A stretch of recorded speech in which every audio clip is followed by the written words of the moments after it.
불멸의 전사 2. Career since Brood War, he's just got so much history. He's got so much behind him. He's one of those classic ex-Brood War Terrans that switched over. And, you know, he and Flash were kind of vying for the Terran King on KT for such a long time. And now he, of course, has taken it almost by default because Flash left the team. He retired. But I feel like he more than just fills the hole. I think he's a much stronger Terran player for KT going into this season. Every year I watch TY play, it just feels like he keeps improving and improving. I mean, in Brood War, he was always improving, and it seems that now he's finally found his stride in Legacy of the Void, where we can finally see him maybe take a championship with that GSL. But we've got to talk about Dark as well, because I believe last week in Pro League, I forgot who was playing. He was playing as Zerg versus Terran, and he got honestly pretty He got wrecked. He got wrecked, yeah. I'm trying to remember who that was. I was actually looking and doing a little bit of research on that. But yeah, he lost a recent CBT versus an opponent he was definitely favored over. He did take these Star League finals. He won that pretty convincingly. But he's been focusing on a different matchup than this one, whereas TY has taken a bit of a closer look at the matchup himself with his GSL group, looking at TVZ specifically. So it's really hard to say who's going to come out on top with this one, but I'd say most people would agree Dark is the favorite. He also has the better record in the head-to-head at 5-3. Yeah, I just remembered as well in the GSL group, he did go out to Dream, so... but we see here with prediction 6-1 in favor of TY. Valdez is actually the only person going for Dark. Yeah, I think, you know, Valdez is a big Dark fan. He has been ever since Dark joined SKT. I think he's got his own belief that Dark can take this, but we'll have to wait and find out, guys. Let's jump into game number 2, TY versus Dark.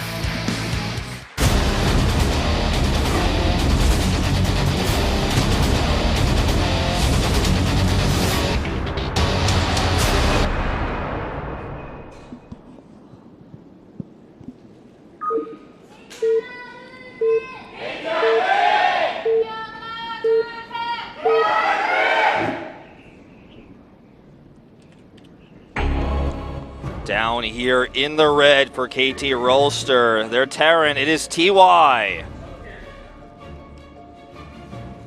And up to the top right, the Star League champion for SKT. It's Dark. SKT up 1-0. The momentum is in their favor going into Orbital Shipyard. Generally, we see usually Terrans or Protosses on Orbital Shipyard, so it's actually quite a surprise to see a Zerg coming out on this map. Obviously, it's a very not standard, but it's very easy map to play on, I guess. You've got that back expansion that's very easy to take. You've got that front expansion that's quite defensible, and then after the 4th base, it's very hard to take another base. So yeah, it gets a little bit awkward. You got to take the little nubs on the top of the bottom of the map, or they've got the double expands over there. That's basically where we see forests most of the time. And sometimes we even see Zergs double expand to that on this map when in the rare case that we actually see a Zerg play on this map. But you're very exposed to harass over there because it's just so far away from where your army is going to be. And also because of the way that the map works, because in the middle of the map you can't just simply traverse across the ground army, you kind of have to go around it.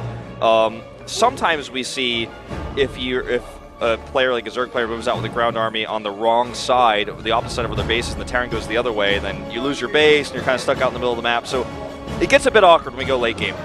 Yeah, and the question is, in this matchup on this map, would you go Mutiling Bane or you go Roach Ravager? We've seen Dark mix it up quite a bit with both styles, and looking at the map, I think Mutiling Bane is the preferred option, but it's unless you're Dark and you go Corruptor Lingbane. Yes. And you've got your own way of looking at the world. It's a very Dark's flair, having those Corruptors in his army composition, but nothing too crazy from both players. Obviously, Dark taking advantage that the 3rd base is closer, very close, expanding there, and we see the quick Reaper here from TY. Yeah, he's just going to go pop across and scout. And look at this, Roachborn coming up already. Does kind of tell a little bit about what Dark's got planned.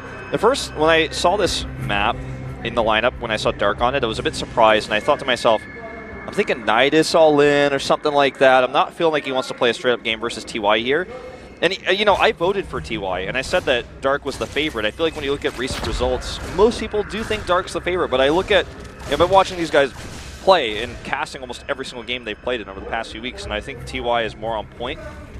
And, you know, perhaps if TY had actually made it to the Star League finals, he might have beaten Dark himself. But that aside, you know, we're already seeing this is not like a very normal opening from Dark. You can use these Roaches to defend Reapers, but it's only one Reaper, so why would you do that? You know, it just doesn't make sense. And TY's already scouted this, so he's going to be like, okay, let's just play a little bit extra safe here because this rush distance on this map is quite far. You're going Roaches. Are you going to Nidus me?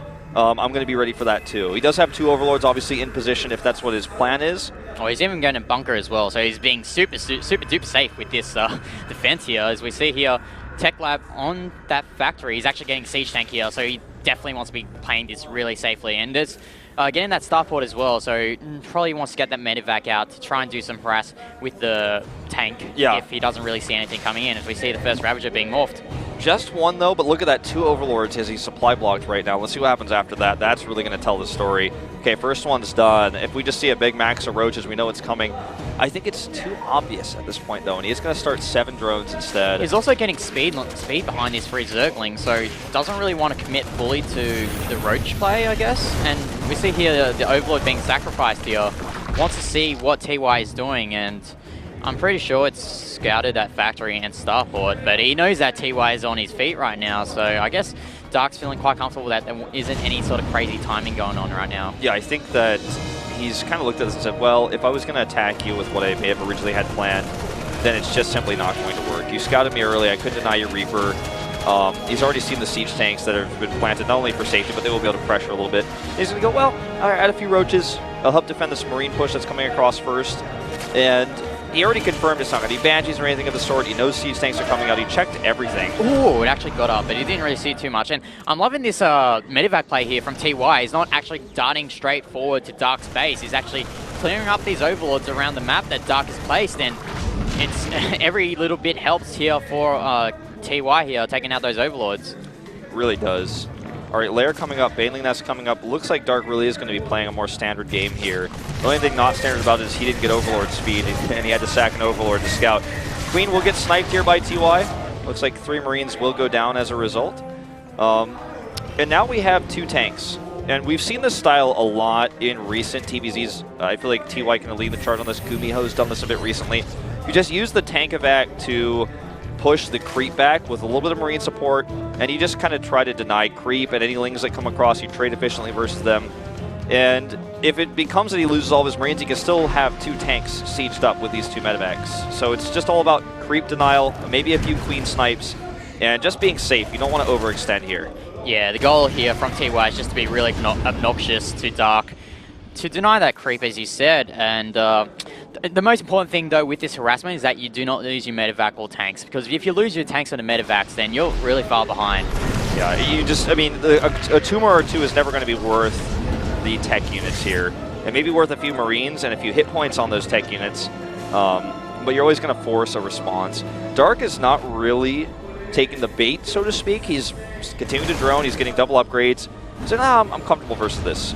We are going to see the switcheroo into the tank evacs. He's going to send the Marines home instead of sacking them. And is going to head actually towards that top creep. That drone hasn't started morphing to a hatchery yet. There we go. But the first Liberator is out for TY, so... And as the Spy comes down as well, as long as the Mutalisks aren't out and the Queens aren't in range, then these tanks should be doing damage here. There's a bit of slash damage on the Zerglings. Oh, nice hit there. Yeah, really nice hit. Just barely out of range of the Spire. I wonder if he went to that corner, if he actually would be in range of it. Looks like he's just going to. Oh, he might try and snipe this, but the Queens are there, so unfortunately for Dark, unfortunately for TY rather, he won't be able to snipe that Spire that's being built there. Ooh, look at how far he's baiting these units off creep, though, and there's a huge Bioforce coming across the map with this. Stim and 1-1 are going to be lining up with this attack. Baneling's speed is 2, though, and he's absolutely going to need that. But with some of the reduced creep spread here, it's going to be tough to fight. Oh, it looks like Dark actually wants to take the fight here. Trying to target those siege tanks. Oh, nice corrosive files there on the Marines. Actually taking out a lot of those Marines out of TY, but there's a Liberator here at the main base, and we see another Liberator here at the expansion. Let's see how Dark deals with this. Yeah, well, you know, he did definitely do a big fail on the engage, right? Oh, that Queen goes down, but, you know, with the Liberators back here, he might be able to make it worth it. He's actually panicking a little bit. He's even sending Zerglings back into his main. That's not going to be helpful. This one will finally be killed. This last one over here is still denying mining time. And Dark needs to decide whether he wants to commit his units to his main or to his natural bases. And he only has one queen left, as far as I can tell, actually, so that's kind of a problem here. Okay, there's a second one. Yeah, it feels like Dark got really flustered with those two Liberators. You saw there, his bank just went up to the thousands, and without those queens to inject, that's actually quite bad for him to help get rid of that bank that he amassed. As we see here, TY now adding those barracks, knowing that he's probably going to go for a 3-base timing. I haven't seen a command center yet. He wants to hit this 4th base sometime soon. Yeah, and I mean, he has added the armory. He's going to get 2-2 right away. So is Dark, in fact, a little bit faster than him, just slightly. He's also adding his stylistic corruptors into the mix. Only about 5 of them coming out right now. They're going to help clear up any liberators that would come across, but they're going to be basically used for big fights on the map. You know, army fights where the corruptors just tank a little bit more than Muse, and he just kills medevacs with them. So if he fights, if TY ever fights on creep, then he can't just lift up and run away because the corruptors will be there to punish that. Looks like TY is going for round 2 here in the TY versus Dark War, as another medevac here going to drop onto this expansion. Maybe he'll take out the queen, take out some drones, and while he's doing this, looks like it's going to try and establish position here at the 4th base. He's just pulling units, preparing for an attack at the 4th. Yeah, take a close look turrets at the as well. Oh my god, he's really going to commit to turrets here.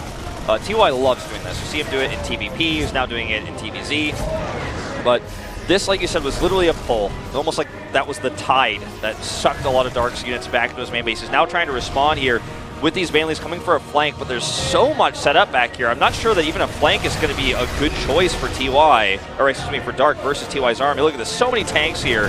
Gonna catch some reinforcements and commit. Oh, he's trying to attack here, not on the creep, but the nice shots there from the tanks, taking out many of these Banelings. Nice marine control as well, and Dark has to push back here. Even turrets helping out versus the Corruptors. I think this is somewhat of a response to how Dark plays. Yeah. He's like, oh, you're going to commit to Corruptors? Yeah, my Marines can't kill them very quickly, but I've even got turrets on the ground. Like, what are you going to do versus that? Maybe overextending a little bit here, but going to step back, dodge the Corrosive Vials, and the army supply is dead even between these two, but the turret push continues. The reinforcements continue to rally across the map here. Not only do the turrets provide the anti-air for those Corruptors, but they also provide a funnel. They help stop those Zerg army coming in. It's pretty much acts as a funnel for him. So TY taking advantage of that as he's still continuing to push these turrets up, and it eventually gets to the point where the turret will just detect those creep tumors. Exactly, I was about to say, I mean, that's one other extra added benefit. Dark continuing to look for run-bys here to catch reinforcements, and actually we'll try to hit this this 4th base over here. And meanwhile, while most of the bio is away, nice pick up there from TY, getting that tank out of danger, as he looks like he's going to try and establish his 4th base rather, and use that high ground advantage to keep that alive while it's building. And Dark, you know, he does hold that 4th base, but look at this. TY even going to force some Baneling cancels. He wants to take this fight, but he's going to take it off creep again. Oh, decent siege tank shots. So many Banelings though. They're just rolling through, but the high ground advantage here from TY is actually doing a lot of benefit here for him, as most of these Banelings are gone, but it looks like TY is actually being pushed back here by these Corruptors. That one medevac so low on health, and it's got a full set of Marines in it. These Corruptors are really actually paying off for Dark, as they always do when he plays the ZVT style. He's going to have to cancel this command center. There's the cancel. These SCVs are with the army. I'm not sure what they're going to accomplish either. He needs to get those back to the 3rd base. And Dark taking a big foothold in this game, denying that 4th. He has now his 4th secured. And look, his creep spread's going down 3 avenues, and TY is struggling to stop it. Yeah, it's unfortunate there from TY. The pathing kind of screwed up there, and with this pathing screwed up on those Marines, allowed the Corrosive Bile to be shot onto those Marines and did quite a bit of damage. It looks like at the moment for Dark, he hasn't even thought of he's getting Hive Tech now, so he's very solid with this Corruptorling Baneling play. Because I was like, okay, that kind of autopiloted there, but he's actually going to take that base there, the 5th base at the top left, and Dark's looking very comfortable so far. Yeah.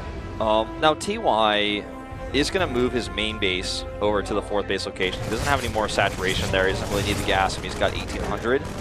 But knows his economy problem means that he's making nothing but Marines and tanks. He's not making any Liberators. And the Corruptors are really starting to become a problem. You know, he's losing a lot of medevacs for these Marines. And, okay, this drop over here doing some damage. But I feel like the Corruptors, even though there's a small number of them, have really made it so that it's tough for TY to actually disengage. Nice catch there from TY. showing that Dark got a bit sloppy there, trying to defend from this drop. Snipes a few Zerglings, but it might not really amount to much. As we see, what was it, the Army's play? Yeah, it's sort of close, but I feel like Dark has the grip on this game right now. A nice scan from TY. He sees there's no Hive. And for that moment, he's like, okay, I can play this slower. No Broodlords coming my way anytime soon. No Ultralisk. I'm just going to turret push again. I'm going to try to cut this Zerg army in half. And I'm going to try to hit this 5th base as soon as I am ready. He's going pure Marine tank like it's Wings of Liberty 2010 or something like that. And this lack of a wall here is really starting to take its toll on reinforcements.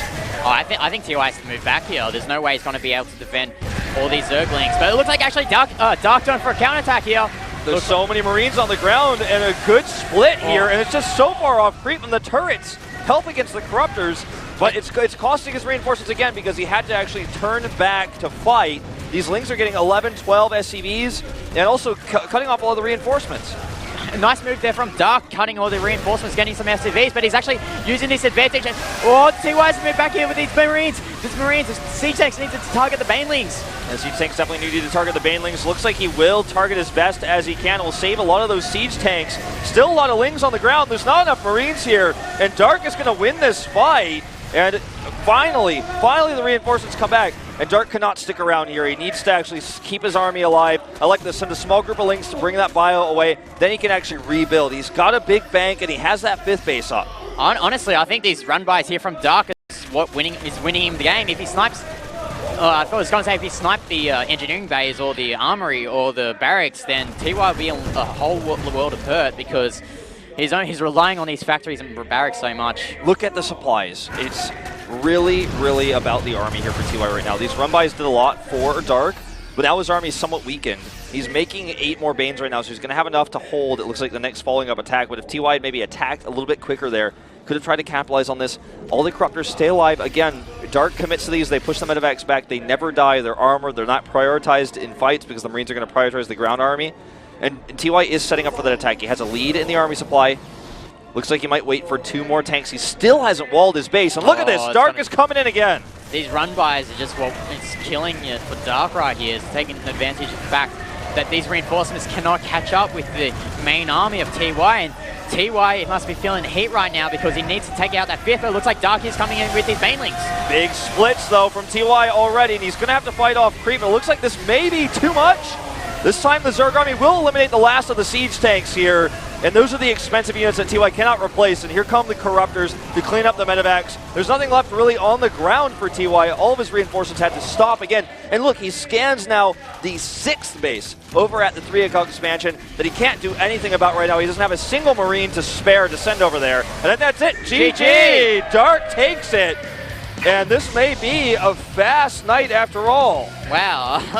I mean, oh, that was really impressive there from Dark, showing his trademark Corruptor style there. And even though he was a bit flustered at the start with those drops, he was a bit flustered, his Roach Warren wasn't even being used at all. He played that out quite well. Yeah. Oh man, KT fans must be feeling a little bit nervous because these were the 2 matches, I feel like, that most people were favoring KT on big time. You know, Classic wins the first match in an upset. The second match, I think... Not really an upset. Not an upset, but like it's one of those matches where it's like, okay, this one could definitely go either way, just like the ZBZ at the end, right? So you lose these first 2, you have no momentum, and that means you have to win 2 in a row. And your 4th match, you have to rely on the ZBZ that you're not that confident in anyways, but it's like one of those matchups, again, that could go either way. But man, Dark really showed up the commentators there. He was like, man, I'm good at all matchups, don't doubt me. It's not a good map for Zerg. What? Of course it is. It's a good map for Dark, though. That's what he's telling us. I think the thing is that we wrote off Dark because he got wrecked in his GSL group against Dream, but it looks like we're going to go to a 5-minute break, I believe. Yeah, it's going to be 3 to 5 minutes, guys, before we come back.